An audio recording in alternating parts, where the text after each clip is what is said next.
পুরাকালে নরনারায়ণ নামে শ্রী বিষ্ণু অবতার নিয়েছিলেন। তাদের ছিল 2 শরীর ও 1 আত্মা। দম্বদ্ভাবা নামে এক দানব সূর্যদেবের তপস্যা করে সহস্র কবচ লাভ করেছিলেন এবং বর পেয়েছিলেন 1000 বছর তপস্যা করে কোনো নর তাকে মারতে পারবে, কিন্তু তারও মৃত্যু হবে। এই রূপে সহস্র কবচ দ্বারা তিনি সহস্রবার পুনরুজ্জীবন পাবেন। 2 যমজ ভাই নর ও নারায়ণ 1000 বছর তপস্যা করে সামান্য তৃণের মাধ্যমে তিনি সহস্র কবচ ধ্বংস করেছিলেন। নর যুদ্ধের পরে মারা গেলে নারায়ণ তাকে পুনরুজ্জীবন দিতেন। শেষ কবচের সময় তিনি সূর্যদেবের কাছে প্রার্থনা করেন এবং আগামী জন্মে মুক্তির ইচ্ছা প্রকাশ করেন।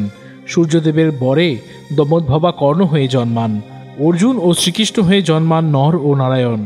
সমস্ত মহাভারতের যুদ্ধে একমাত্র কর্ণবধের পরেই কেঁদেছিলেন ভগবান শ্রীকৃষ্ণ।